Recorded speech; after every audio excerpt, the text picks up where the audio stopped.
zakatul fitri tuhratu lis-shaimin wa tu'matu lil masakin. Zakat fitrah adalah untuk mensucikan diri orang yang berpuasa dan memberi makan orang miskin. Berarti Ustaz, di luar fakir miskin tidak berhakkah menerima zakat fitrah. Kan begitu jadinya Pak Bu. Nah, dalam hal ini terjadi perbedaan pendapat di kalangan para ulama.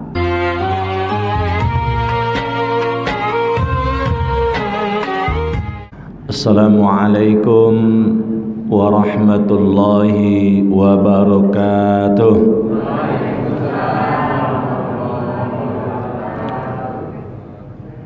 Alhamdulillah wa syukrulillah wassalatu wassalamu ala rasulillah allazi la nabiyya ba'dah. Syukur alhamdulillahi rabbil alamin. Kemudian salawat dan salam kepada Rasulullah sallallahu alaihi wasallam. Allahumma salli wa sallim wa barik ala sayyidina Muhammad wa ala ali sayyidina Muhammad. Kaum bapak, kaum ibu, hadirin wal hadirat rahimakumullah. Hari ini adalah hari terakhir bagi kita di bulan Ramadan 1446 Hijriah. Alhamdulillah, kemarin tenggelam matahari di ufuk barat, kita melakukan ru'yatul hilal, dan ternyata memang Bapak sekalian, teori dengan prakteknya sesuai. Secara teori hitungan falakiyahnya, tenggelam matahari sore kemarin di seluruh wilayah Indonesia, mulai dari Papua sampai ke Aceh, posisi hilal atau bulan berada pada posisi antara -3 sampai -1 derajat. InsyaAllah Idul Fitri kita serentak semua. Kalau ada yang sholat Idul Fitri pagi ini, ada yang saya tak ngerti itu Pak Bu, apa yang dipakainya. Hisab tidak, karena hasil hisab pun mengatakan antara -3 sampai -1, berarti dia belum masuk bulan Syawal. Berdasarkan ru'yah pun ternyata kemarin itu lebih dulu tenggelam bulan daripada matahari. Mestinya kalau tanda bulan itu sudah berganti, matahari duluan tuh tenggelam, baru setelah itu kita bisa melihat bulan itu. Nah, jadi kalau matahari dulu tenggelam, baru kita lihat bulan, nah, itu berarti sudah di atas ufuk. Nah, kemarin itu lebih dulu tenggelamnya bulan daripada matahari. Jadi kalau ada hal lebaran hari ini, tidak jelas tuh Pak Bu, itu mazhab gado-gado mungkin itu. Bapak Ibu sekalian, sebagai bagian akhir dari kajian bersama saya, pagi ini kita membahas tentang mustahik dan pendistribusian zakat. Mustahik zakat, bahasa kitanya adalah orang-orang yang berhak menerima zakat. Jadi zakat itu Pak Bu tidak bisa sembarangan kita salurkan. Ada orang berzakat untuk pembangunan masjid, itu jelas kurang tepat Pak Bu. Andaikan pun ada ulama yang mengatakan membolehkan, seperti Yusuf Al-Qaradawi, dia membolehkan zakat itu untuk pembangunan masjid kalau memang sudah bisa dipastikan tidak ada lagi mustahik zakat yang 8 tersebut. 8 itu yang berhak menerima zakat tidak ada lagi. Dan itu pernah terjadi masa Umar bin Abdul Aziz. Mencari orang miskin tidak ada lagi. Orang pada bingung bayar zakat kemana. Datang ke si A misalnya, si A pun berkata, saya nak berzakat nih, kemana nih? Begitulah sejahteranya ketika itu umat Islam oleh Umar bin Abdul Aziz, walaupun dia hanya menjadi khalifah 2,5 tahun, tidak sampai 3 tahun. Usianya masih muda, dia meninggal disebabkan karena ajudan pribadinya sendiri yang meracuninya. Jadi memang orang-orang yang luar biasa hebat tuh Pak Bu, banyak pula orang tak suka. Banyak pula orang tak suka, sehingga umurnya pendek, tak sampai 30 tahun lah, masih muda Bu sekalian. Nah Bapak Ibu sekalian, ada juga orang berzakat kepada anak yatim. Itu sudah jelas bahwa anak yatim bukan penerima zakat. Berarti kita tidak sayang dengan anak yatim, Ustadz. Anak yatim itu bukan dibantu sekali setahun. Zakat kan sekali setahun Bapak sekalian, nisab dan haulnya itu. Nah anak yatim itu bahasanya adalah nafkah. Maka Bapak sekalian, kenapa kita menyebut santunan anak yatim? Mungkin karena kita belum sanggup menafkahinya. Makanya santunan. Kalau santunan kan sesekali Pak Bu. Tingkatan idealnya itu anak yatim itu adalah dinafkahi. Setiap hari dia harus menjadi perhatian oleh umat Islam. Kecuali kalau zakat itu diberikan kepada ibu dari anak yatim tersebut, dan itu bukan disebabkan karena anak yatimnya, tapi disebabkan karena sulit ekonominya. Maka dia mendapatkan zakat atas nama fakir atau atas nama miskin. Bapak Ibu sekalian, dasar hukum tentang orang yang berhak menerima zakat dan sekaligus adalah pendistribusian zakat adalah surat At-Taubah ayat 60. Dalam ayat tersebut Allah berfirman, innamas sadaqatu lil fuqara'i wal masakin wal 'amilina 'alaiha wal mu'allafati qulubuhum wa fir riqabi wal gharimin wa fi sabilillahi wa ibnis sabil faridatan minallah.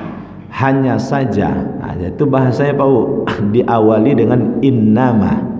Innama itu adalah litahsir, sebagai pembatasan. Artinya pendistribusian zakat itu tidak boleh keluar dari asnaf-asnaf 8 yang disebutkan pada ayat ini. Kalau keluar berarti dia tidak dipandang sebagai zakat. Jadi jangan pula zakat untuk pembangunan jalan, zakat untuk pembangunan fisik lain. Itu yang saya sebut tadi Pak Bu, selagi ada fakir miskin belum boleh arah ke sana. Kecuali kalau tidak ada lagi fakir miskin, boleh kemudian infrastruktur yang dibutuhkan oleh umat atau masyarakat secara umumnya.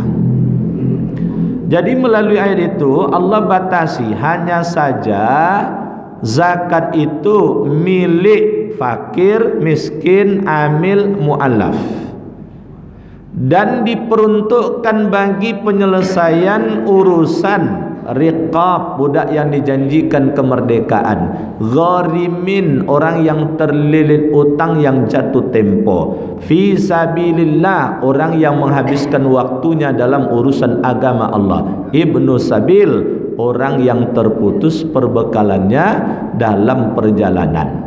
Maka sekalian muncul pertanyaan, Ustadz, di dalam hadis khusus untuk zakat fitrah disebutkan adalah fakir miskin. Kan dalam hadis kan begitu Pak, zakatul fitri tuhratu lis-shaimin wa tu'matu lil masakin. Zakat fitrah adalah untuk mensucikan diri orang yang berpuasa dan memberi makan orang miskin. Berarti Ustaz, di luar fakir miskin tidak berhakkah menerima zakat fitrah? Kan begitu jadinya Pak Bu. Nah, dalam hal ini terjadi perbedaan pendapat di kalangan para ulama. Ulama mazhab Hanafi, mazhab Maliki, dan mazhab Hambali, 3 mazhab ini mengatakan bahwa hadis itu mempertegas bahwa secara umum memang zakat itu milik 8 kelompok penerima zakat. Tetapi untuk zakat fitrah, karena sudah ada pengkhususan hadisnya, maka itu adalah untuk fakir miskin. Amil tak berhak, mu'allaf tak ada hak, fisabilillah tak ada hak, dan lain sebagainya. Itu menurut 3 mazhab tersebut. Tetapi menurut mazhab Syafi'i, nah ini mazhab yang kita anut di Indonesia dan Asia Tenggara. Dalam urusan ini, kalau menurut saya, mazhab Syafi'i ini cerdas bagus sekalian. Imam Syafi'i ini cerdas menurut saya. Bukan berarti yang 3 tidak cerdas, sangat cerdas Pak. Tapi analisanya dengan pendekatan pemahaman dalilnya bagus dia. Bahwa tugas dan fungsi Nabi itu adalah lil bayan, untuk menjelaskan ayat Al-Quran. Tidak mungkin bahwa serta-merta hanya hadis saja dasar dalam urusan zakat fitrah.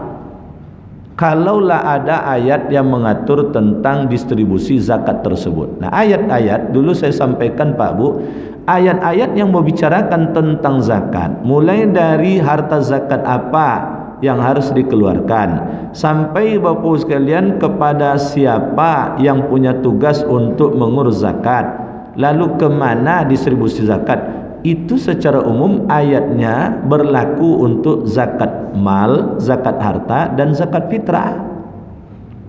Oleh sebab itu tak mungkin Rasul mengarang-arang tanpa ada dasar ayat Pak Bu. Karena Rasul itu ketika ditanya tentang satu hal, kalaulah belum ada ayat, tidak mau dia jawab. Karena tugas Rasul adalah lil bayan, untuk menjelaskan. Maka Pak Bu, seakan Rasul mengeluarkan hadis itu, ini dalam kacamata mazhab Syafi'i, bahwa secara umum zakat mal atau zakat fitrah itu memang untuk 8 asnaf: fakir, miskin, amil, mu'allaf, riqab, budak yang dijanjikan kemerdekaan, gharimin, orang yang terlilit utang jatuh tempo, fisabilillah, orang yang menghabiskan waktunya di jalan Allah, dan ibnu sabil. Tetapi untuk zakat fitrah, prioritas dibesarkan itu adalah untuk mustahik fakir miskin. Bukan berarti mustahik zakat yang lain tidak ada hak. Jadi mustahik lain tetap ada haknya. Apalagi kalau memang zakat mal tidak dikelola. Contoh di wilayah kita rata-rata zakat harta kan tidak dikelola Pak Bu. Hanya zakat fitrah saja di bulan Ramadan. Sementara kebutuhan mustahik zakat itu nampak juga oleh kita. Mana contohnya?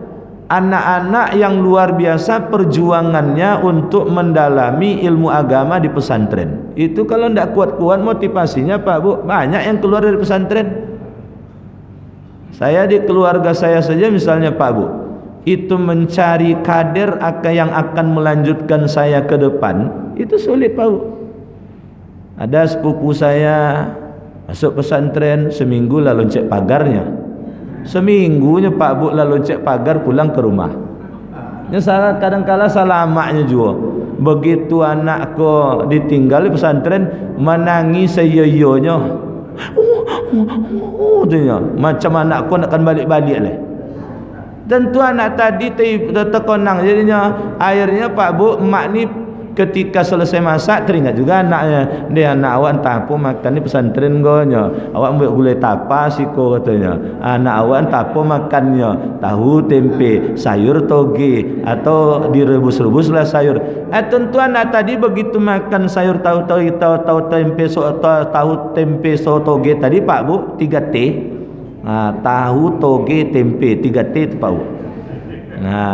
Atau istilah dari anak-anak pondok, apa makannya? Sate katanya. Oh ya, enak tuh sate tuh katanya. Sayur, tahu, tempe. Itu saja Pak Bu. Begitu dimakan oleh anak tadi, atau bayang olehnya gulai tapa di rumahnya. Itu mah kau seminggu lah loncek pagarnya Pak Bu. Pulang tak mau balik-balik. Dan yang 3 bulan. Karena memang di pesantren tuh berat Pak Bu. Jam 4 paling lama anak sudah bangun. Ini anak taman SD. Biasa kadang-kala taman SD ini Pak Bu masih bergendong oleh ayah maknya untuk pergi ke kamar mandi.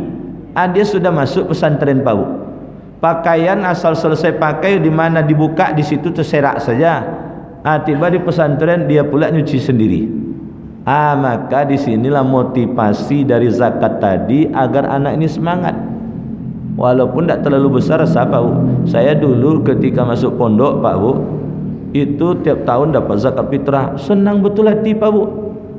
Bukan kemudian saya bermentalkan miskin, tidak. Serasa dihargai oleh masyarakat. Seakan masyarakat melalui amil mengatakan, anakku, engkau bukan sekedar anak si anu, tapi engkau adalah anak kami, harapan kami ke depan yang akan mengajarkan agama Islam ke kami. Itu motivasi terpegang oleh saya Pak Bu. Maka saya malu kalau sekiranya tidak selesai pondok lalu pulang, dicemee oleh orang sekampung. Tiap tahun terima zakat, tidak juga selesai pondok dia doa. Kan malu Pak Bu. Malu jadi itu. Walaupun dasarnya malu tapi tetap semangat jadinya Pak Bu. Sama juga guru-guru MDA, gajinya kan belum gaji yang layak Pak Bu, tapi kalau dibagi zakat fitrah padanya Pak Bu, walaupun tak terlalu banyak, tidak sampai sebulan gaji yang dia terima dari zakat fitrah itu Pak Bu, tapi serasa dia dihargai oleh masyarakat. Cuma masyarakat belum terlalu mampu untuk mensejahterakannya, maka zakat fitrah diberikan padanya. Sama juga dengan petugas masjid Pak Bu. Coba kalau tidak dikelola zakat, tidak ada kemudian diberi zakat. Bukan dia ingin mengharapkan dari itu semua, tapi itu adalah bagian dari penghargaan kita bersama. Jadi Bapak sekalian, maka oleh sebab itu dalam hal ini kadang-kala ada orang sebagian terlalu kaku Pak Bu. Zakat fitrah tidak boleh dibagi ke siapapun, hanya untuk fakir miskin. Maka Bapak sekalian, Imam Syafi'i punya pemikiran yang cerdas Bapak sekalian. Kalaulah tidak mazhab itu yang diterapkan di Indonesia, amil tidak akan ada yang mau bekerja Pak Bu. Sebab amil tidak boleh pula ngambil zakat fitrah. Cobalah urus orang. Coba kalau dibiarkan misalnya zakat fitrah itu berjalan masing-masing Pak Bu. Pertama, pasti banyak orang tidak bayar zakat fitrah. Yang kedua, andaikan pun bayar zakat fitrah, terjadilah penumpukan zakat fitrah pada orang-orang tertentu. Kira-kira Pak Bu, kalau ada orang ini fakir miskin 2 orang Pak Bu, yang satu rajin ke masjid, yang satu jarang datang ke masjid, Bapak Ibu bayar zakat fitrah ke siapa? Yang rajin datang ke masjid. Yang tak rajin, tidak ada guna masjid itu katanya. Tak juga ada pernah bantu awak doh. Ngapo ke masjid itu? Tambah tak mau dia datang ke masjid. Tapi disebabkan karena dikelola di masjid kita Pak Bu, semua fakir miskin dapat. Semua fakir miskin dapat. Terjadi keadilan distributif. Nah coba kalau Bapak Ibu sebut, amil tu kaji di YouTube lah dong ngangnya. Bang lo kan amil tadi lah dong kalian gitu. Tak boleh ambil ngambil zakat fitrah. Carilah orang yang betul-betul dia hanya mau kerja saja. Lalu kemudian setelah itu dah capek-capek kena omel pula lagi, anda ada pula pengganti minyak sepeda motornya. Tak ada diurus Pak Bu. Maka menurut saya mazhab Syafi'i itu punya pemikiran yang cerdas dalam ini. Dia membayangkan bahwa tidaklah seideal masa dia satu saat nanti Islam tersebut, karena terlalu luas wilayah Islam sehingga amil tidak bisa menjangkau semuanya. Sekarang sebutlah Pak Bu, amil itu adalah yang ditugasi oleh negara, Basnas misalnya atau LAS. Apa bisa Basnas dan LAS itu mengurus seluruh zakat fitrah umat Islam yang tidak kurang di Pekanbaru ini 1 juta yang akan diurusnya dalam waktu 15 hari harus kemudian terdistribusikan semuanya? Angkat tangan Basnas Pak Bu. Tidak akan terurus Pak Bu. Pegawai Basnas berapa orang lah? Kalau kota mungkin jangan-jangan tidak sampai 20 orang pegawainya. Masjid yang diurus Pekanbaru ini, masjid dan musola 1000 lebih Pak Bu. 1000 lebih masjid dan musola di Pekanbaru ini. Di Riau Pak Bu 15.000 masjid dan musola. Terurus itu dikumpulkan pegawai Basnas itu se-Riau Pak Bu, entah sampai 200 tenda. Yang akan diurusnya masjidnya 15.000, 7 masjid dan musola. 7.550 masjid, sisanya adalah musola. Tidak akan terurus tu Pak Bu. Itu makanya kita berkaca pada sejarah. Zaman Rasul, zaman Abu Bakar, zaman Umar, seluruh orang berzakat lewat amil. Karena wilayah Islam belum terlalu luas. Tapi memasuki dekade zaman Utsman bin Affan, karena wilayah Islam sudah terlalu luas, penduduk Islam sudah terlalu banyak, tak terjangkau semuanya oleh amil. Yang tak terjangkau tersebut diserahkan kepada wilayah masing-masing. Disitulah mulai ada pembentukan amil inisiatif dari masyarakat. Dibentuklah Pak Bu, dikumpulkan dan distribusikan, dan yang tukang kumpul dan distribusi itu namanya amil. Amil itu artinya pekerja. Maka dia kemudian mengambil hak amil untuk operasional kerjanya. Persoalan amil mau tidak mau ngambilnya itu urusannya nanti Pak Bu. Yang penting bagiannya ada. Nah, jadi Bapak Ibu sekalian, makanya kalau kita pahami ayat Al-Quran itu Pak Bu, coba Bapak Ibu nanti buka Quran itu surah At-Taubah 60. Itu Pak Bu, 8 asnaf tersebut Allah kelompokkan menjadi 2 bagian. 4 kelompok pertama itu redaksinya diawali dengan li. Innamas shadaqatu li al-fuqara al-masakin al-amilin al-mu'allafati qulubuhum. Apa makna li dalam bahasa Arab Pak Bu? Dalam bahasa Arab, li itu maknanya adalah litamlik, milik, menunjukkan kepemilikan. Jadi esensi zakat itu pada dasarnya adalah milik yang 4 ini. Maka yang 4 ini tidak boleh tidak dapat zakat, karena milik mereka. Milik siapa? Fakir, miskin, amil, mu'alaf. Jadi kalau ada mu'alaf di lingkungan kita dengan dasar ini zakat fitrah, tidak boleh dia dapat. Salah Pak Bu. Dia bagian dari sang pemilik. Lalu 4 asnaf lainnya, 4 kelompok lain penerima zakat itu Pak Bu, tidak lagi Allah gunakan li, tapi Allah menggunakan fi. Wa fir riqab wal gharimin wa fi sabilillah wa ibnis sabil. Maka 4 orang ini kalau memang ada di wilayah tersebut, dan ini adalah untuk pemenuhan dan penyelesaian hajat dan kebutuhannya. Riqab, budak yang dijanjikan kemerdekaannya, berapa biaya untuk menebusnya? Ustaz, kan budak tidak ada lagi. Memang Pak Bu, secara praktek penamaan tidak ada, tapi secara praktek mirip seperti perbudakan ada. Contoh begini, ada satu rumah yang di rumah itu mempekerjakan pembantu. Pembantu ini asik kena azab terus, kena maki, kena cubit, kena tendang, kena pukul, dan dia ingin lepas dari majikan yang zalim ini.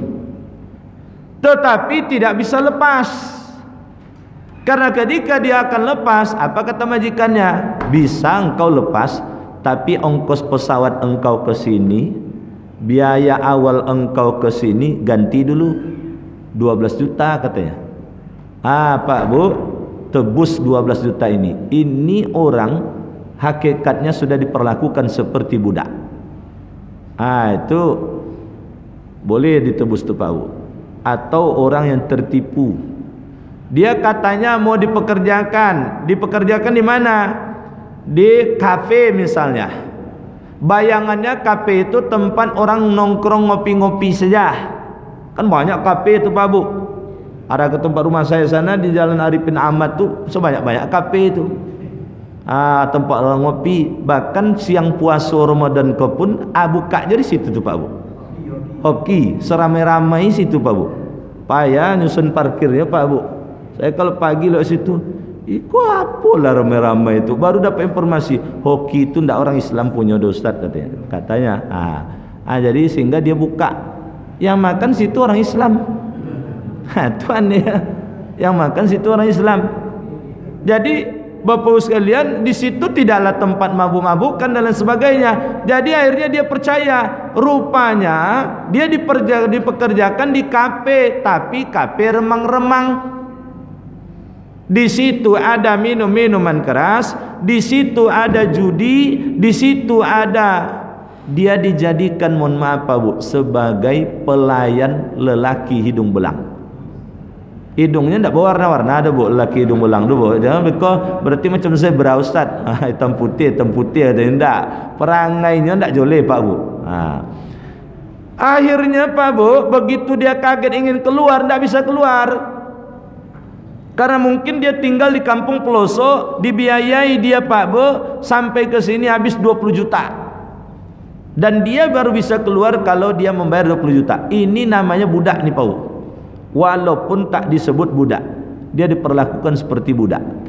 Maka itu untuk menyelesaikan. Setelah selesai urusan itu, dia tidak penerima zakat lagi, hanya selesai menyelesaikan urusan itu. Lalu kemudian ada ghorimin. Ghorim itu bukan petugas masjid. Ghorim itu adalah orang yang terlilit utang yang jatuh tempo. Maka jangan panggil petugas masjid dengan ghorim Pak Bu. Ibu apa Bu? Masa orang terlilit utang itu tempo, orang terlilit utang jatuh tempo. Pak Ghorim, apa yang terlilit utang jatuh tempo? Kan itu artinya itu Pak Bu. Makanya sulit terus ekonomi ghorim petugas masjid jadinya. Dia imbau ghorimnya Pak Bu. Jadi petugas masjid nanti kalau dipanggil ghorim pura-pura tidak dengar aja lah. Panggil ustaz lah. Dah populer pula. Jadi inilah mungkin perlu kita robah nih Pak Bu. Jadi panggil ustaz. Ustaz tu Pak Bu maknanya adalah guru. Yang ngajar ilmu biologi juga namanya ustaz. Yang ngajar matematika juga namanya ustaz. Jadi ustaz itu bukan penceramah. Dia adalah siapa saja yang ngajarkan ilmu. Walaupun ngajarkan ilmu a, ba, ta, sa, ja, ha, kho, da, za, metode Iqra, itu juga ustaz. Bapak Ibu hadirin wal hadirat rahimakumullah. Jadi dia hanya untuk menyelesaikan utangnya saja yang terlilit utang jatuh tempo tadi. Setelah itu dia tidak lagi penerima zakat. Utang yang mana Pak Bu? Jangan segala orang berutang beko. Kala judi online tegadai rumahnya, datang pula ke Amil, Pak Amil, ko rumah awak kan disita go. Dia apa? Iya itulah tersilap awak. Dulu tersilap berulang-ulang dibuat Pak Bu. Apa tu awak gadai surat rumah? Ngapo? Judi online katanya. Tu suruh aja lah yang carikan solusi seorang, biar jadi pelajaran untuknya. Jangan diselesaikan dengan zakat, nanti enak betul dia, besok diulangnya lagi. Maka oleh sebab itu ini adalah orang yang terlilit utang yang jatuh tempo untuk kepentingan umum. Contoh Pak Bu, di keluarga besarnya itu atau di kampung halaman atau di tempat dia tinggal ada sekitar 20 anak yatim yang tidak ada membiayai Pak Bu. Akhirnya dia berinisiatif, dia membiayai. Lalu anak yatim ini 20 orang ini usia sekolah, masuk sekolah. Dia membutuhkan uang sekitar 150 juta. Sekolah kini itu kadang-kala namu gratis nih Pak Bu. Dia hitung-hitung banyak aja biaya dia. SPP gratis tapi uang komite bayar. Kan panjang akal orang kini Pak Bu. Kalau zaman dulu gratis ya benar gratis. Jadi adik saya masukkan anaknya ke sekolah, dia hitung-hitung habisnya 30 juta katanya. 30 juta Pak Bu. Taruhlah 10 juta. Kali 20 orang. Kan 200 juta tu Pak Bu. Taruhlah 150 juta. Duit tak ada. Akhirnya dia gadaikan surat rumahnya. Harapannya 1 tahun bisa dia selesaikan. Jatuh tempo 1 tahun, uang menyelesaikan tak ada. Maka akan tersitalah rumahnya ini. Karena itu dijadikan jaminan menyelamatkan orang ini. Walaupun besar Pak Bu, itu dia berhak menerima zakat. Karena dia berutang karena untuk kepentingan umum, bukan untuk kepentingan pribadi. Ini jangan nanti kredit mobilnya macet 3 bulan kan disita oleh leasing Pak Bu. Tukang sita lah tiba-tiba ngintip-ngintip. Datang ke Amil, 3 bulan nunggak Pak Amil, tolonglah bayarkan kredit mobil saya ini 3 bulan katanya. Tak laku tu Pak Bu. Itu urusan pribadi, jual mobil itu. Bapak Ibu hadirin wal hadirat rahimakumullah. Nah, maka oleh sebab itu sekalian, berbagai 4 asnaf terakhir tadi itu adalah untuk penyelesaian urusannya fisabilillah. Apa masalahnya? Misalnya fisabilillah itu Pak Bu, karena dia guru MDA, permasalahannya mungkin dia sulit, tak bisa memenuhi kebutuhan hidupnya, minimal uang transportnya misalnya, uang transportnya untuk ngisi minyaknya, kita bantu lewat zakat misalnya, ringan juga bebannya. Saya pernah 3 kali berturut-turut Pak Bu ceramah, zaman dulu Pak Bu, dah lama ini, di masjid itu. Dulu penceramahnya kuliah subuh itu saya, Ustadz Somad, Ustadz Mustafa Umar, dan Ustadz Nixon. Ketika itu Ustadz Somad belum terkenal. Nah, masih sama-sama apalah, sama-sama berjuang berdakwah lah di Pekanbaru. Kalau sekarang kan payah cari jadwalnya Pak Bu. Nah, jadi Bapak sekalian, ada penanya itu bertanya begini ke saya Pak Bu, 3 kali pertemuan berturut-turut pertanyaannya, apa hukumnya Ustadz yang nerima amplop? Kok borek pertanyaan gue Pak Bu? Dia bukan berdasarkan ilmu, jawab aja dia. Apa hukumnya Ustadz terima amplop? Zaman Rasul tak ada terima amplop. Nah, itu pertanyaannya Pak Bu. Sekali 2 kali saya jawab. Kali ketiga, karena sudah 3 kali saya katakan, cukuplah ini yang terakhir Bapak tanya. Besok-besok jangan tanya lagi ya. Pak RW lah jengkel Pak Bu, lah naik kalau ibarat ndak pakai peci Pak Bu, rambut Pak RW tadi lah togak-togak segala tu, dek menahan marah Pak Bu. Karena itu kan bisa anggapannya seakan mempermalukan pengurus masjid, Pak RT dan Pak RW jadinya. Rupanya bukan ke saya pertanyaan itu Pak Bu, ke Ustadz Mustafa dilontarkan juga pertanyaan itu, ke Ustadz Somad pun mungkin dilontarkan juga, siapapun Ustadz. Seakan tak ridhonya nengok Ustadz tu nerima amplop Pak Bu. Itu bertanya, apa hukum Ustadz nerima amplop sedangkan Rasul tak pernah terima amplop? Saya bilang begini Pak Bu, Rasul tak terima amplop karena memang zaman itu belum ada amplop kata saya. Tidak pula terbaca oleh saya dalam sejarah Rasul terima amplop. Kertas ini kan Pak Bu, itu kan ditemukan ketika sudah ada mesin cetak, dan itu dimulai dari Jerman. Maka Al-Quran pertama dicetak itu kan itu dicetak menggunakan mesin cetak Jerman Bapak sekalian. Jadi Bapak Ibu sekalian, kalau maksudnya di situ adalah Ustadz tak boleh terima uang transport atau sebutlah uang sagu hati, ya silakan, boleh kata saya. Tapi contoh seperti sahabat bagaimana memperlakukan Rasul. Yang pertama Pak Bu, itu 1/5 dari aset negara untuk Rasul. Asal menang perang Pak Bu, 1/5 itu milik Rasul. Pernah dalam perang Badar itu menang umat Islam dan Rasul, itu untuk Rasul sekitar 40 miliar. Yang kedua, seluruh kebutuhan Rasul itu Pak Bu, karena dia sudah menghabiskan waktu untuk umat, tidak ada lagi waktu untuk bekerja Bapak sekalian, maka seluruh kebutuhannya itu dipenuhi oleh para sahabat. Sahabat ada yang melihat ke dapur, dilihat mentega, dilihat gandum, dilihat kismis, dilihat kurma, kalau sekiranya hampir habis dipenuhi. Sahabat melihat, oh Rasul kudanya sudah tidak kencang lagi berlari, dicari pula kuda terbaik. Untanya sudah tidak kuat lagi memikul beban yang berat, dicari pula unta terbaik. Jadi kata saya, besok-besok guru MDA, tidak usah Ustadz penceramah kata saya, guru-guru MDA itu tidak usah dikasih amplop, tidak usah dikasih gaji, tetapi seluruh kebutuhannya dipenuhi, rumahnya dibelikan, kendaraannya disiapkan.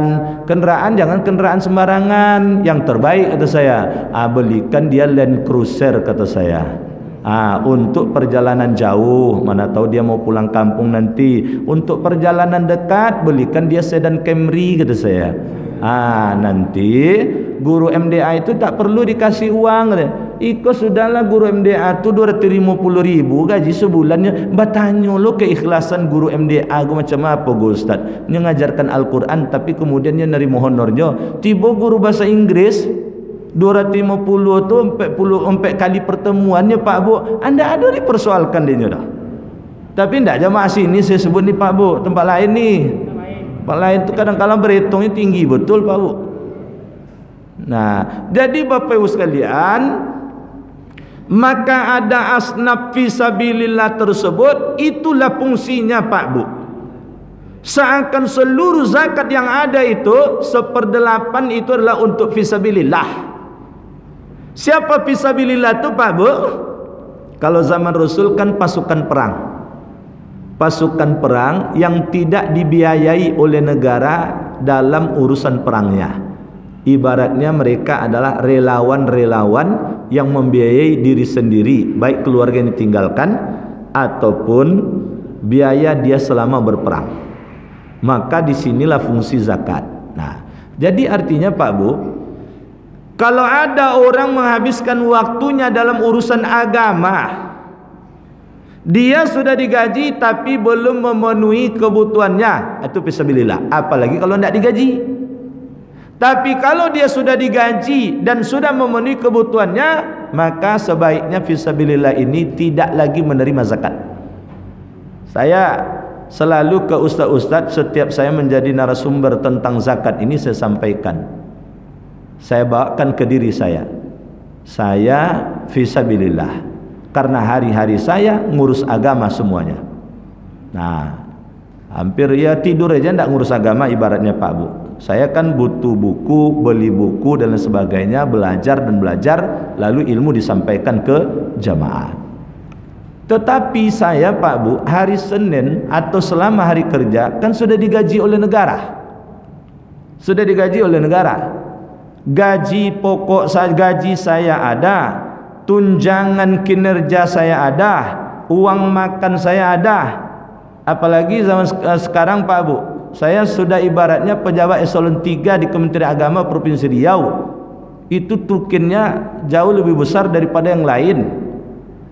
Itu nerima zakat juga saya lagi itu Pak Bu. Kan tidak cocok kata saya. Saya kalau contohkan ke kawan tersinggung dia nanti Pak Bu, jadwal ustaz sekian banyaknya. Oh, di luar jam kantor saya kemudian berceramah. Tapi yang undang ceramah saya itu kan ibaratnya sudah memberi juga uang transportnya. Jadi tidak ada alasan saya lagi untuk menerima zakat atas nama fisabilillah. Kalau saya berpacu juga mencari zakat, berarti saya orang rakus. Saya bilang gitu Pak Bu. Oleh sebagian ustaz menyelutupnya, kau mengancam awak nampak kau katanya. Hilang soki awak gara-gara ustaz kau katanya. Masa Pak Bu sekali ceramah, misal Pak Bu, saya pernah ceramah di Kaltara, Kalimantan Utara. Saya pernah ceramah di Sumatera Utara, beberapa provinsi di Indonesia ini Pak Bu. Ya istilahnya sekali ceramah itu yang tanda tangan ampra Pak Bu, di luar ampra lain lagi cerita. Yang tanda tangan ampra 30 juta sekali ceramah. Sekali ceramah 30 juta. Yang di luar itu sawerannya lagi Pak Bu. Saweran gubernur, saweran ini, saweran itu. Pulang terbawa 50 juta. Itu nerima zakat juga saya lagi itu Pak Bu. Sementara orang guru-guru ngaji hanya terima 750.000 atau 250.000 tambah subsidi dari pemerintah daerah. Nah, sekian misalnya, taruhlah 600.000. Akankah saya ambil? Berarti saya makan jatah dari fisabilillah yang seperti ini. Itu makanya Pak Bu, kalau ditanyakan ke saya, Ustaz berhak nerima zakat fisabilillah? Tidak kata saya. Tapi kalau ada orang ngotot ngantar zakat fitrah ke saya, zakat mal ke saya atas nama fisabilillah, tetap saya terima. Cuman setelah itu saya distribusikan lagi kepada orang yang berhak lagi Pak Bu, agar kemudian tepat sasaran. Sebab mengecewakan hati orang tidak boleh. Saya misalnya Pak Bu ceramah di satu tempat misalnya, dikasihnya uang transport, lalu kemudian Ustaz ini zakat kami Ustaz, saya tolak, kan tidak mungkin, sedih hatinya, karena niatnya pesan dari orang tuanya, Ustaz yang ceramah di sini siapapun orangnya kasih zakat tahunan kita. Ada masjidnya tu Pak Bu, saya tidak sebutkan Pak Bu, nanti Bapak Ibu tanya pula ke sana, nanti tidak enak saya. Ustaz itu mengidolakan terus, bilolah jadwal ke situ, bilolah jadwal ke situ. 2 amplop terima Pak Bu, amplop penceramah, amplop zakat. Nah 2 tu Pak Bu, tambah sarung lagi. pakai sarung pula lagi. Pakai bingkisan tuh kalau Ramadan Pak Bu. Maka Bapak sekalian, saya akan teruskan zakatnya itu. Saya terima, tidak saya tolak. Karena itu adalah wasiat dari orang tuanya. Wasiat dari orang tuanya, siapa saja yang ceramah di tempat masjid yang kita bangun, maka beri dia honor, beri uang transport, beri dia zakat, beri dia sarung. Jadi Pak Bu, balik pada kajian kita, maka asnaf yang 4 terakhir itu ada riqab, budak yang janjikan kemerdekaan, ada orang yang terhutang jatuh tempo, ada fisabilillah, dan ada ibnu sabil. Contoh ibnu sabil Pak Bu, orang yang terputus perbekalan dalam satu perjalanan wajib, perjalanan sunat, atau perjalanan mubah. Perjalanan mudik lebaran itu sama artinya perjalanan sunat, karena itu dalam rangka silaturahim.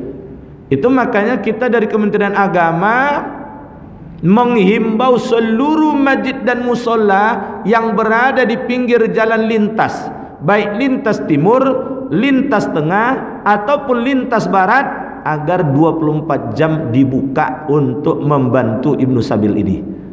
Kalau sempat dia kehabisan bekal, itulah kesempatan membantu dengan ibnu sabil, zakat dari ibnu sabil. Jadi Bapak Ibu sekalian, tapi harus hati-hati juga. Karena ada juga kadangkala ibnu sabil itu Pak Bu, ibnu sabil gadungan. Saya katakan gadungan karena itu cara dia mencari rezeki. Itu kawan sekantor saya, ketika itu saya sedang umroh, sempat ketipu Pak Bu. Dia pakai baju koko, sudah lusuh, kotor, lalu jalan pincang. Prihatin semua orang Pak Bu. Dia mau pulang ke Surabaya katanya. Dikumpulkanlah oleh kawan, nyumbang Pak Bu. Terkumpullah Pak Bu untuk beli tiket. Ini tidak dikasih uang langsung ke dia, beli tiket. Antarkan dia ke bandara. Lalu dikasih uang saku 700.000 supaya nanti cukup untuk sampai dia ke rumahnya. 700.000 kan sudah lebih dari cukup tuh Pak Bu. Rupanya Pak Bu, bulan depan dah sampai dia di Kalimantan. Rupanya dari Surabaya tuh keliling-keliling pula Pak Bu. Minta pulang, dia nak pulang ke Kalimantan katanya. Dia antar pula oleh orang ke bandara. Pergi dia ke Kalimantan. Di Kalimantan itu pula kerjanya Pak Bu. Jadi akhirnya dia keliling Indonesia bermodalkan ibnu sabil. Awak tak pernah keliling Indonesia tuh Pak Bu. Ini keliling Indonesia bermodalkan ibnu sabil, tinggalnya di hotel. Jadi kalau ibnu sabil itu harus hati-hati. Kalau kami di lembaga zakat Pak Bu, ibnu sabil itu kami foto wajahnya, di-share di Basnas se-Indonesia. Di situ ketahuan tadi Pak Bu, ternyata udah sampai di Kalimantan. Sudah pernah juga orang Sumatera Utara lah sampai juga ke kami dulu tuh di Medan. Itu yang saya sebut tuh Pak Bu, keliling Indonesia bermodalkan ibnu sabil. Kalau dia touring biaya sendiri tidak masalah Pak Bu. Ini kan biaya zakat. Dia cari kesenangan dengan biaya zakat. Jadi Bapak sekalian, balik pada kajian kita, zakat mal, zakat harta, sepakat seluruh ulama itu asnaf yang 8 itu berhak semuanya. Tapi dalam urusan zakat fitrah, maka Pak Bu, secara umum 8 asnaf itu kalau ada, dia berhak dalam pandangan mazhab Syafi'i. Tetapi prioritas utama adalah untuk fakir miskin. Prioritas utama adalah untuk fakir miskin. Contoh begini Pak Bu, yang ada asnafnya fakir miskin itu digabung misalnya. Nanti membedakannya hitung jiwa dan tanggung jawab kewajibannya. Lalu kemudian ada amil, lalu ada fi sabilillah, yang lain tak ada. Misal tak ada, sisa yang lain itu semua yang tidak ada, misalnya ambil 1/8 paling banyak, fi sabilillah 1/8, lalu sisanya itu berarti 6/8 Pak Bu, itu adalah hak dari fakir miskin. Nah, fakir miskin itu adalah fakir miskin yang berada tinggal di wilayah kita. Kemarin saya ada yang bertanya Pak Bu, ada yang berzakat tuh Ustaz, dia sekaligus lapor dia saudara-saudaranya ada yang fakir miskin, dia bayar zakat sekaligus memberikan beban, tolong saudara-saudara saya dibantu. Saudaranya di mana? Di luar Pekanbaru. Oh, ini tidak bisa nih Pak Bu. Zakat yang terkumpul di wilayah itu dibagi di wilayah tersebut, kecuali kalau ada kondisi darurat, misalnya bencana banjir bandang yang menyapu bersih rumah dan aset-aset kekayaan di lingkungan yang tidak jauh dari wilayah kita, atau sebutlah secara wilayah Indonesia, dan butuh dana yang sangat besar sementara mereka sangat sulit. Bolehlah sebagian disalurkan ke sana, tapi tidaklah kemudian semuanya. Tetap prioritas adalah di lingkungan kita. Saya kemarin juga ditanya, Ustadz, ada orang menyerahkan dia suka memberi sumbangan untuk anak yatim, tapi anak yatim di kampungnya dibebankannya ke kita, tolong dibantu anak yatim saya di kampung banyak tuh katanya. Itu tidak bisa berlaku Pak Bu. Kalau anak yatim, fakir miskin dan mustahik zakat, yang berhak menerima itu adalah di lingkungan tempat kita mengumpulkan zakat. Tidak boleh keluar dari situ kecuali dalam kondisi tanggap darurat seperti yang saya sebutkan tadi.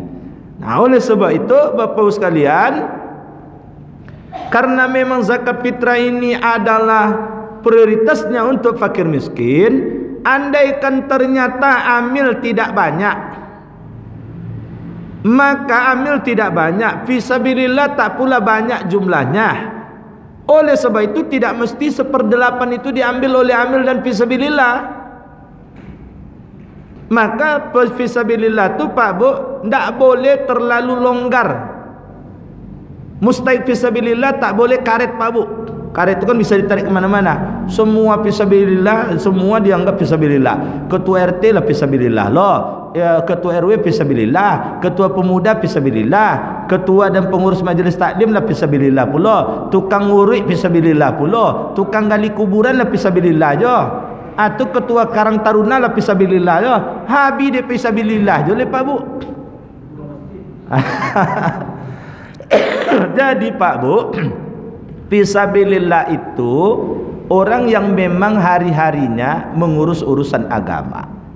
Misalnya imam itu insya Allah fisabilillah, petugas masjid fisabilillah, guru MDA yang memang mengajar MDA di MDA kita itu fisabilillah, anak-anak kita yang ada di lingkungan kita, mondok dia, tadi saya sampaikan perjuangannya berat Pak Bu, maka itu juga fisabilillah. Di luar dari itu, kalaupun ada pengurus masjid, itu pengurus masjid yang inti, yang memang hari-harinya setiap hari dia ngurus masjid.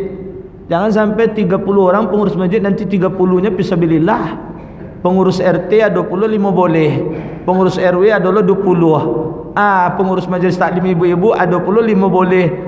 Bisa kalau jumlah fakir miskin dia Pak Bu, fakir miskin 200, ikut 300 puluh Pak Bu. Kacau jadi itu Pak Bu. Maka Bapak sekalian, dalam hal ini bijaklah kita. Memang kadangkala tantangan amil cukup berat dalam urusan ini, tapi saya yakin dan percaya kalau hari ke-30 ini biasanya zakat fitrah pun sudah disalurkan.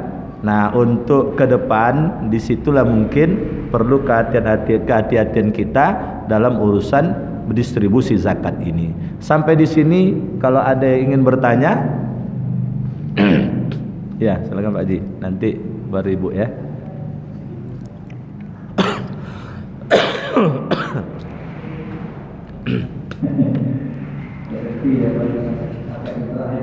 Ya. Di dalam hadis itu, ya, itu harta orang, ya, dan jemput ambil. Ya. Tapi sekarang tak pernah lagi Pak itu Pak, nunggu orang ngajar ya Pak. Ya, ya. Sehingga apa yang terjadi? Banyak di kampung-kampung itu tidak ada ustaz Pak. Ya. Di kampung-kampung ustaz itu sedikit ustaz. Ya. Ya. Untuk mencari ustaz di malam Ramadan saja itu susah. Auzubillah misalnya terbatas tidak ada. Coba ada kampung-kampung masuk kita taruh. Ya. Ya. Satu yang kedua, Ustaz, banyak sifat manusia, Ustaz. Ya. Kalau dia berduit, tak mau mengeluarkan. Ya. Kalau dia dapat duit, aku ada juga datang situ. Ya. Mana aku? Ya. Ya. Padahal dia mampu, Pak Ustaz. Ya. Banyak orang duduk aja dan minta maaf ya. Aku tak nanti dengan musik kita ya. Orang yang duduk aja sendiri gitu hitung duit, ada banyak aja. Ya. Alhamdulillah musik kita dari mampu, Pak. Ya. Nah, ya. Kalau udah mau menerima, orang banyak miskin, Pak Ustaz. Kalau untuk memberi, orang pikir 3 kali, Pak Ustaz. Mengapa tidak ditetapkan ini, Pak Ustaz? Ya. Di zaman Abu Bakar As-Siddiq, Pak Ustaz. Ya. Diterapkannya seperti ini, termasuk sama yang Mu'allaq. Umar bin Abdul Aziz tadi. Ya. Jadi dia buatnya, Pak Ustaz. Ya. Tapi untuk membayar zakat kepada masjid tak ada lagi di zaman itu. Ya. Karena semua sejahtera. Sama juga ada beberapa negara di dunia ini tidak ada yang menerima zakat. Cuma di negeri kita kreatif, Ustaz. Mengapa tidak kita lakukan ini, Ustaz? Kita pandang orang yang seperti di masjid ini, mana yang mampu kita itu hartanya, Ustaz. Untuk zakat mal katakanlah. Ya. Satu yang kedua, Ustaz. Ini ada yang kedua, Ustaz. Tak kala kita mengeluarkan zakat mal, kita berikan kepada mustahil yang berhak untuk menerimanya. Ya. Kadang-kadang fakir miskin yang kita biayai, Ustaz, kalau kita kasih ilmu tak mampu, Ustaz. Contoh, ini contoh, Ustaz. Kita berikan dia gerobak, kita isi gerobak itu, tahun depan habis dengan gerobak aja, Ustaz. Ya. Itu terjadi, Ustaz. Di mana-mana terjadi semacam ini. Tak kala dia punya dari mungkin dia sambil ibu kita ya, tapi ini untuk kita semua ya. Kalau dia seorang tukang jahit, kita berikan mesin jahit, kita berikan mesin pinggir, kita berikan kebutuhan itu berjalan dengan baik karena dia punya ilmu, Pak Ustaz. Ya. Bagaimana cara kita mengatasi hal-hal yang semacam ini, Pak Ustaz?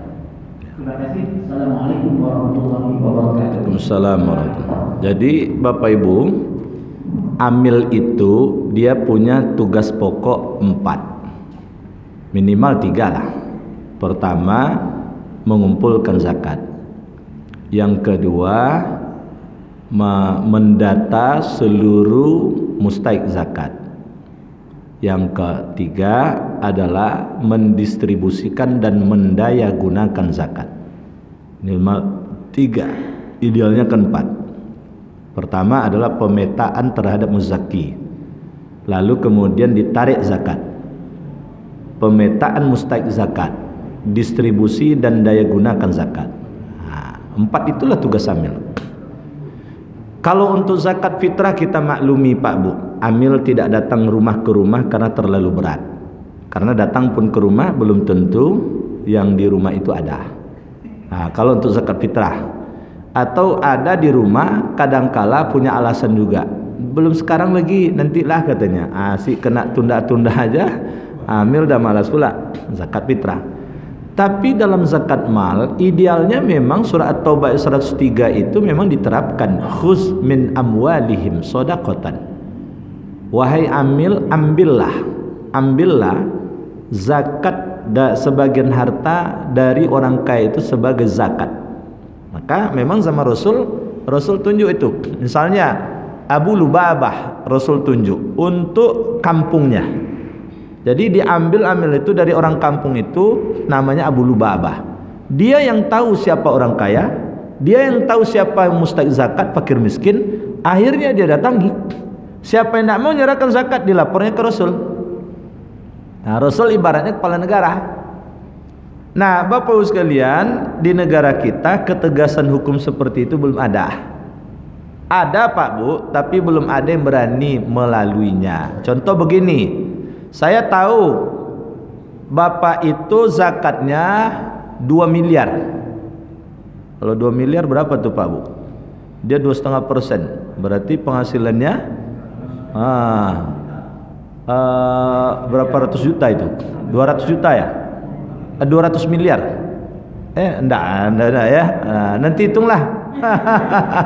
Jadi 2,5%, 2 miliar deh Pak Bu. Saya datang ke situ, lalu dia tidak serahkan. Saya akhirnya datang ke pengadilan agama. Ini ketentuan yang berlaku di Indonesia sebetulnya Pak Bu.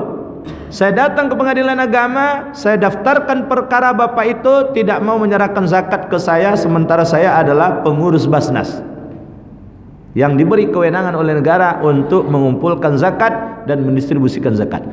Diputuslah oleh pengadilan agama bahwa zakatnya 2 miliar ditarik, lalu setengah dari nilai zakat tersebut adalah denda terhadap dirinya. Berarti 3 miliar dia harus keluarkan. Kalau dia serahkan ketika saya datang 2 miliar cuman. Tapi karena dia tak mau menyerahkan zakat, saya tuntut ke pengadilan, akhirnya dia kena 3 miliar. Karena 50% dari zakat tersebut adalah dendanya.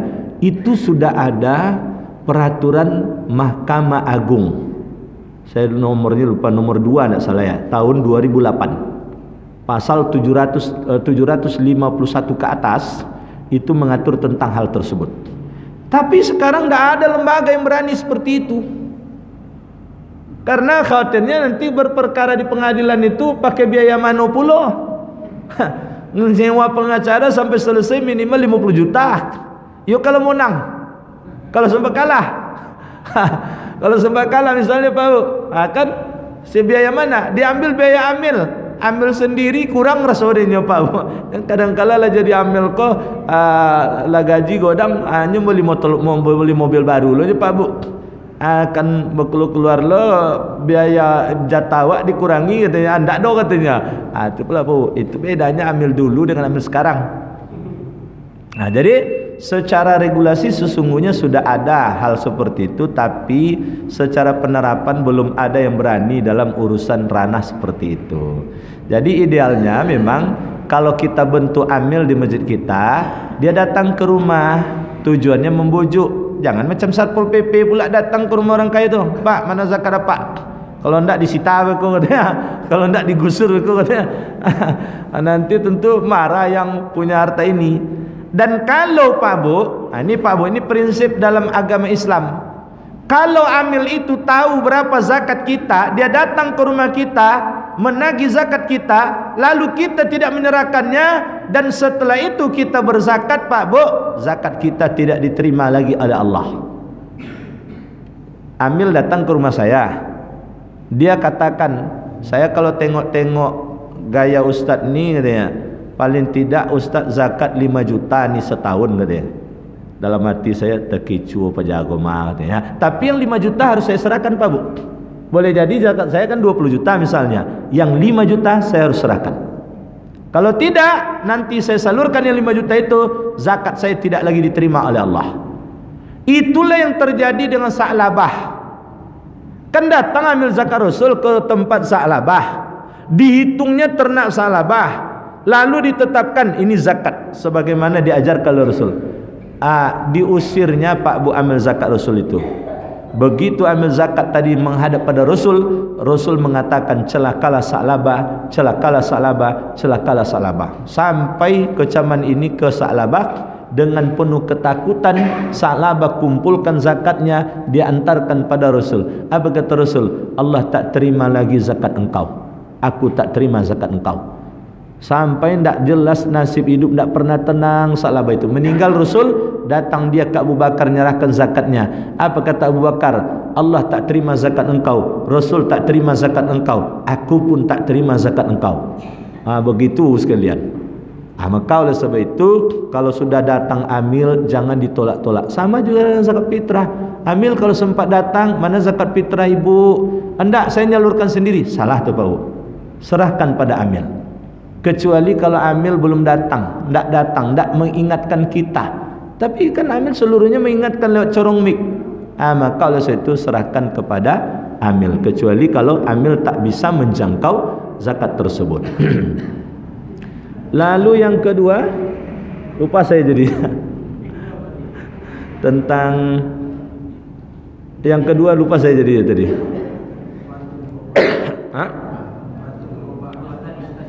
Oh, yang Pak penyaluran tadi. Jadi Pak Bu, memang benar kalau kita menyalurkan zakat untuk modal usaha, itu skill dan ilmunya harus dipastikan dulu. Jadi tidak ditanya seleranya Pak Bu. Ada kejadian tuh Pak Bu, apa kalau dia lagi modal usaha, dibeli alat-alat apa yang Bapak bisa untuk bekerja, kan ditanya selera tuh namanya. Orang ini tidak semua jujur Pak Bu. Katanya belikanlah mesin potong rumput, saya nanti nak merumput ke sana kemari cari rezeki. Dibelikan mesin potong rumput. Alhamdulillah Pak Bu, begitu selesai dibelikan, mesin potong rumput langsung sampai ke pasar, dijualnya langsung Pak Bu. Teraso terbayang di Ikosaki mesin potong rumput dijualnya Pak Bu. Dijualnya, tidak sempat dipakai, dijualnya langsung. Itu kejadian di Kampar Kiri itu Pak Bu, Basnas Kabupaten Kampar cerita. Maka oleh sebab itu saya lihat misalnya ada satu lembaga amil zakat, lalu dia terbuka pelatihan bagi duafa ekonomi yang lemah untuk pelatihan reparasi handphone. 40 hari dilatih Pak Bu, sampai dia bisa merakit handphone yang harga 250 itu bisa dirakitnya Pak Bu. Setelah dirakit, setelah dia punya keahlian itu, baru kemudian diberikan modal untuk sewa toko, untuk alat dibelikan, lalu kemudian Bapak sekalian untuk biaya hidupnya 6 bulan ke depan. Alhamdulillah berhasil tuh Pak Bu. Dia dilatih misalnya 1 bulan untuk motong rambut, pangkas rambut. Setelah 1 bulan terlatih Pak Bu, maka kemudian disewakan kiosnya. Lalu alat-alat untuk cukur rambutnya, barbershopnya itu dilengkapi di kedainya itu semuanya, guntingnya, kacanya, semuanya. Lalu biaya hidupnya 6 bulan ke depan itu ditanggung. Baru dia dilepas. Kalau seperti itu insya Allah jalan.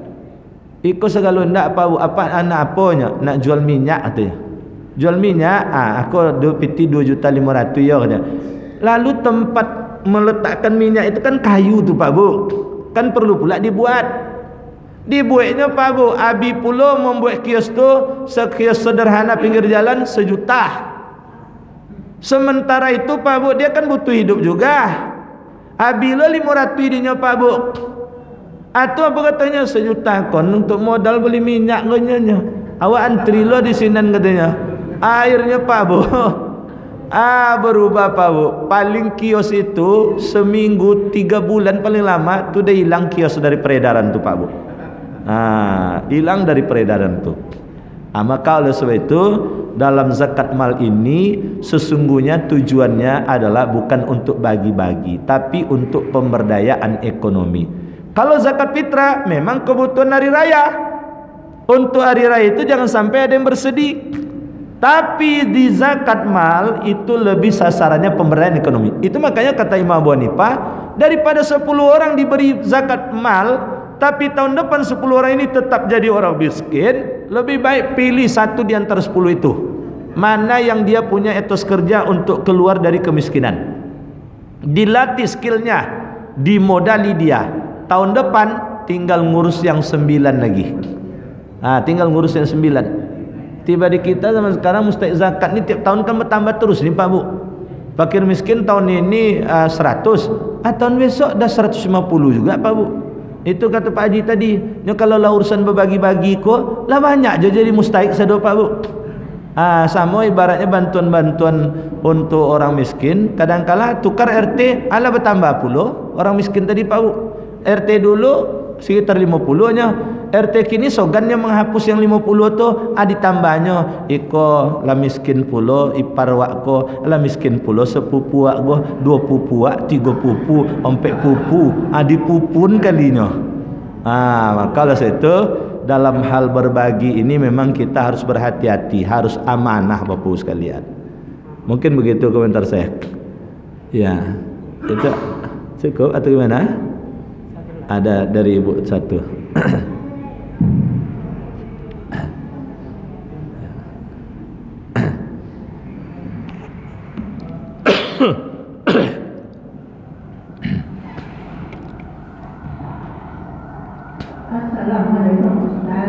Waalaikumsalam. Bagaimana sebetulnya ukuran yang miskin yang baru tercatat? Ya. Yang kedua, bagaimana hukumnya umpamanya ada yang miskin kalau ditengok keadaannya dia bukan pejabat. Tahu-tahu rezekinya mungkin agak bagus itu banyak orang memberi zakat dengan dia. Sah-sah zakat yang diberikan orang itu dia zakat. Ya, terima kasih. Fakir dan miskin sesungguhnya kalau dikaji perbedaannya ada perbedaan. Kalau fakir itu dia sulit disebabkan karena kondisi ketidakberdayaannya. Mungkin tidak berdaya disebabkan karena cacat fisik atau karena sudah uzur, tua renta dan sebagainya. Sedangkan miskin itu adalah orang-orang yang sudah berusaha untuk memenuhi kebutuhannya, tetapi ternyata kebutuhannya juga tidak terpenuhi karena terlalu banyak beban, mungkin entah anak yang banyak dan sebagainya, sehingga terseok-seoklah kehidupannya untuk memenuhi. Maka orang ini adalah orang miskin. Nah, maka standar miskin satu daerah dengan daerah lain kadangkala bisa berbeda-beda dengan kondisi ekonomi atau berat tanggungannya ketika itu. Nah, maka dalam hal ini kita bisa nanti merumuskan di lingkungan kita siapa sesungguhnya orang miskin. Yang jelas dia sudah bekerja, sudah berusaha, tapi tak terpenuhi. Tapi kalau orang yang dia usia kerja, tidak mau kerja, pemalas dia, menjadi susah hidupnya, ini memang dua kemiskinan yang harus diselesaikan padanya. Pertama adalah mentalitas kemiskinannya yang menyebabkan dia malas kerja, itu harus diselesaikan. Yang kedua baru miskin karena sebab kondisi sulit ekonomi yang diselesaikan. Jadi jangan yang kedua ini saja diselesaikan. Dibantu dia, nanti dibelikan rokok dia, kerja tak mau, dan sebagainya. Harus bijak kita mensikapi yang seperti ini.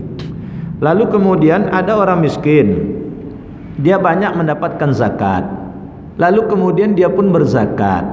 Nah, ini kalau dia zakatnya adalah zakat fitrah, itu memang harus, walaupun dia miskin, dia harus bayar zakat fitrah.